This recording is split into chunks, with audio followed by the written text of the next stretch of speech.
Today on Vallo Vision News, exciting changes are coming to dining options on campus. See a sneak peek of the Farmer Food Hall that will open next semester. And how locals are pitching in to help keep people from going hungry while SNAP funding is impacted by the government shutdown. Plus, how Carmichael Library will be partially available from your smartphone. Vallo Vision News starts right now.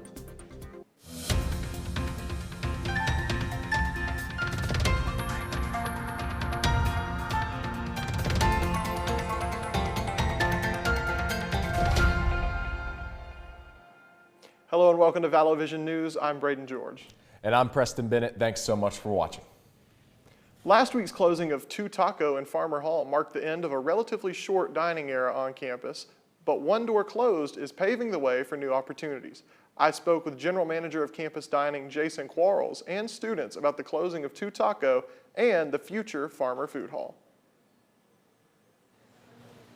Last Friday, Two Taco opened in Farmer Hall for the final time. A restaurant that started out as a placeholder until renovation, but quickly became a student favorite. Pretty sad, actually. I mean, I just now saw the side of it, had no idea they were closing this thing. But Two Taco isn't gone forever. Starting spring semester, it'll be located in the CAF, included in your meal swipe. With the closing of Two Taco and Farmer comes the beginning of work on what will become the new Farmer Food Hall. We're trying to create as much variety as we can because we hear that from the students. They would like more variety on campus. I think the Freddy's Kitchen is going to be a big draw because it's totally customizable, and we now have a vegan vegetarian destination, which we've never had before. That vegan and vegetarian destination is Veg 23, one of 3 restaurants operating in Freddy's Kitchen, which will be located on the right side of the dual counter, as you can see on the renderings I obtained from Quarles. The other 2 options in the kitchen will be Banh Mi, a Vietnamese option offering sandwiches, salads, and bowls, and City Mac, offering customizable mac and cheese bowls. These 3 restaurants inside Freddy's Kitchen are interchangeable with up to 15 other options. On the left side will be Bojangles Express, which will offer all-day breakfast and chicken tender combos, giving students the chicken option Quarles says they've been asking for. It's kind of a departure from what they used to have. It's Pita Pit and now Two Taco. Seems like Bojangles is going to be pretty different. Bojangles will also provide a cost-effective option. According to Quarles, 6 of the 8 combo options will fit into the $7 meal voucher option. The prices you see on your screen now are the actual menu boards that will be displayed once the new Bojangles opens. Quarles says once the food hall opens officially, we're looking at some extended hours and to be open some on the weekend to give our residents another option besides the dining hall on the weekends. The project's expected day for completion is Friday, January 23rd, with Bojangles set to open Monday, January 26th, and Freddy's Kitchen on Friday, January 30th. Quarles says the staggered openings gives employees time to properly train in all new dining options. While construction is ongoing, Einstein's will be open extended hours from 7:30 a.m. to 7:30 p.m. For more information and updates, follow @FalconFoods on Instagram. As the government shutdown has now become the longest in U.S. history, the Trump administration has agreed to partially fund the SNAP program. Those who rely on SNAP may need to seek the assistance of their local food banks. Vallo Vision News reporter Meg Wallace joins us in the studio with how folks in Shelby County are stepping up to help. Meg? In the past, SNAP has been funded during government shutdowns. This time has been different, however, with the last SNAP payment going out on October 1st. After a federal judge ordered that SNAP remain funded, the Trump administration has agreed to fund just around half the cost of the SNAP program. On Tuesday, Governor Kay Ivey announced she will be releasing $2 million from Alabama's emergency fund to go towards 8 food banks across the state. In the midst of uncertainty, the University of Montevallo is holding a food drive for the Falcon Food Pantry through November 25th. Members of the UM community who are able are encouraged to donate non-perishable food items such as pasta, soups, peanut butter, and other shelf-stable goods. Monetary donations are also welcome. Donation sites are located in several buildings, including Carmichael Library and Humanities Hall. You can see the full list of drop-off sites on your screen. If you would like to access the pantry, it is located in Puryear House. Also, the Shelby County Arts Council, located in Columbiana, is holding a food drive for Manna Ministries. Items can be dropped off in the lobby at the Arts Council. Reporting live in the studio, I'm Meg Wallace. Preston, Braden, back to you. Thank you, Meg. In other campus news, class registration has started. Yeah, that's right. Registration opened for graduate and doctoral students on Monday and is now open to seniors and honor students or those with priorities towards registering. Other students will be able to register at 7 a.m. on the days you see on your screen. Remember, you cannot register if you haven't met with your advisor, so be sure to schedule an appointment with them. Midterms are behind us, and now's the time to keep the momentum going. The Falcon Success Center, located on the lower level of Carmichael Library, offers free tutoring for all students in a variety of subjects, including math, science, and history. Whether you need a quick review, help with a tough concept, or supporting building study strategies, tutoring is available in person, online, and through drop-in sessions. Email tutoring@montevallo.edu for more information about their services and scheduling an appointment. Carmichael Library is coming to the Libby app. Libby is a collection of ebooks and audiobooks. Popular fiction and nonfiction titles from Carmichael Library will be accessible through the app. Users can add their card to the app to access material from Carmichael Library. For more information, visit montevallo.edu. And if you want to own a part of the library's collection, this is the last week for their used book sale. Books are just $1 each, or you can fill up a standard-sized tote bag for just $5. You must pay either cash or Venmo. The book sale will end this Friday. Remember, there's always more news 24/7 on our social media pages. Just search for Vallo Vision News on Instagram, Facebook, and X. Next on VVN, it's a busy week on campus, and we've got to look ahead at some of the biggest events on the calendar, including how you can take part in a disaster simulation for nursing students. And later in Health Headlines, how increasing your daily steps could give your brain a boost later in life. We'll be right back. We believe education is nothing without experience. Through undergraduate research, community projects, and interactive classrooms, students don't just learn concepts, they live them. Montevallo means more hands-on learning for real-world wins. Welcome back to Vallo Vision News. Here's a look at the events happening later this week. will celebrate first-generation students this Thursday. They're hosting a special field day event for first-gen students, but all students, faculty, and staff are invited.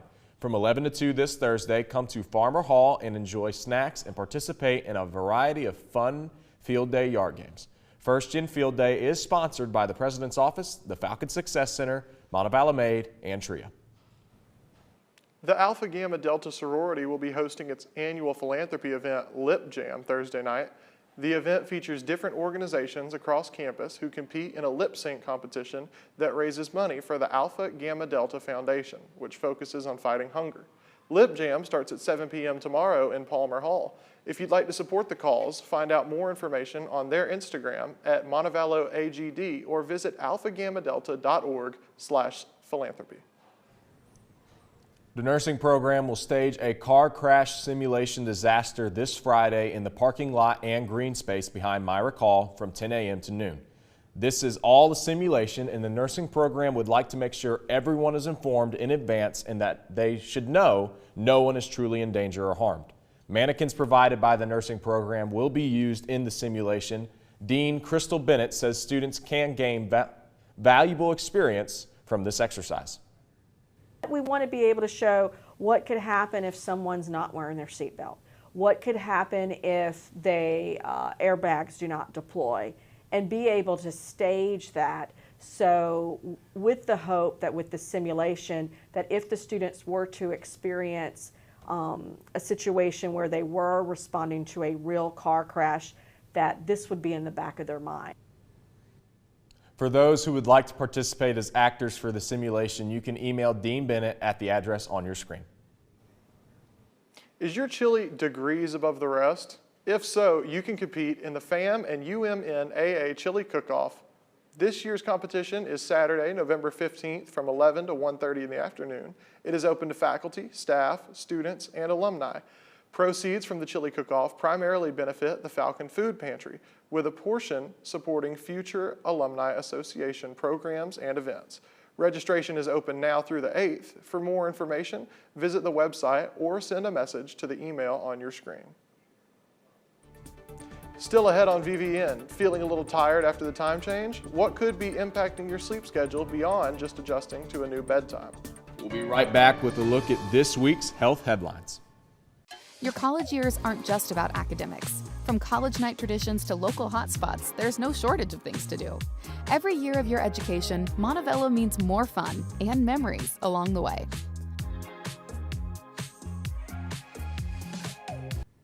Welcome back to ValloVision News. In this week's health headlines, many of us are still feeling the effects of Sunday's time change. In today's Health Minute, Mandy Gaither explains why and has more on the subtle signs of sleep apnea. Whenever the time shifts, so does your sleep routine, and it may mean you wake up sleepier than usual, but if it's a consistent problem, the fatigue and lack of energy may not be due to daylight saving time. You're giving yourself 7 to 8 hours of sleep and you're still waking up tired, you're tired during the day, then definitely looking for a sleep disorder like obstructive sleep apnea is reasonable. Dr. Mina Khan with the Ohio State University Wexner Medical Center says obstructive sleep apnea is a medical condition where a person's airway closes off and on during sleep. Some subtle signs of this sleeping disorder include waking up feeling tired like you haven't slept at all, having low energy, or difficulties with concentration and focus. She says more obvious symptoms are snoring, gasping during sleep, and dozing off during the day. There's severe obstructive sleep apnea has been associated with development of high blood pressure, heart issues, strokes, and memory problems. Khan says there are several ways to treat obstructive sleep apnea, the most common being the use of a CPAP device, which works by delivering pressurized air into the sleeping person to keep the airway open. If you suspect this sleep disorder, a doctor can have you tested. It is done with a sleep study. There is a home sleep study that is used mainly to diagnose obstructive sleep apnea. So not everybody has to come into the sleep lab and sleep overnight. For Health Minute, I'm Mandy Gaither. Walking on a daily basis isn't just good for your body, it may also help your mind. A new study says increasing the number of steps taken daily may slow cognitive decline in older adults who already have signs of early Alzheimer's disease. Researchers say physical activities like walking could slow the buildup of the protein usually linked to memory loss. Those who had at least 3,000 steps per day seemed to delay cognitive decline by about 3 years. That rose to 7 years for people who did at least 5,000 steps daily. Experts say actions that are good for the heart, including walking, have repeatedly been shown to also be good for the brain. Coming up, see what high-flying fun was revealed for the 2025 Macy's Thanksgiving Day Parade. Cameron Short joins us for the buzz when we come back.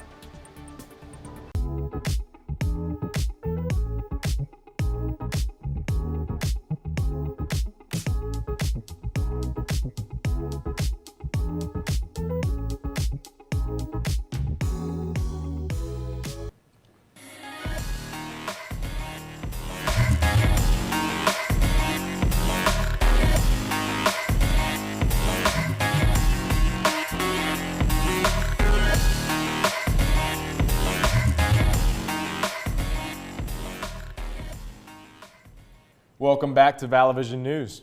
Buzz anchor Cameron Short joins us now with a look at the entertainment and pop culture stories that have us buzzing this week. Cameron, welcome. Thank you, fellas.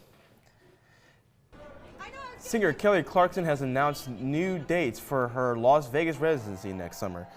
The voice coach and talk show host will take stage at Caesars Palace on August 7th, 8th, 14th, and 15th of 2026. Clarkson had previously postponed a few shows this past July and August. At the time, she said she needed to care for her young kids because their father, her ex-husband, was ill. He passed away just days later. Tickets for the new dates go on sale this Friday. Every Halloween Heidi Klum is known for her elaborate costumes, and this year is no different. Klum dressed up as the well-known Scarily Medusa. It took a team of 35 people to get her ready to debut her costume. Fans and attendants of her Halloween party were shocked and were in awe of her detailed costume. We can't wait to see what she'll do next year.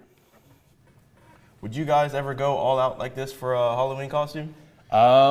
Maybe for like the Iron Man suit. I think that would that would be that'd be very pretty cool. sick. That Right? would If be I had very the whole Iron Man suit to I wear. thought that was art. That I didn't know that was a real That's the person. real- So no, That's the probably real thing. not. I Okay. think my hot dog costume was. Oh yeah. Oh, Pretty your all hot out. dog costume is Yeah. definitely up Well, I there. think if Yeah, the for viewers sure. looked at our social media, I think mine was fantastic. It was fantastic. So, yeah, I'd give it yeah. a fantastic Oh, yeah. 4. 4 It out was of very 4. good. 4 out of 4. Absolutely.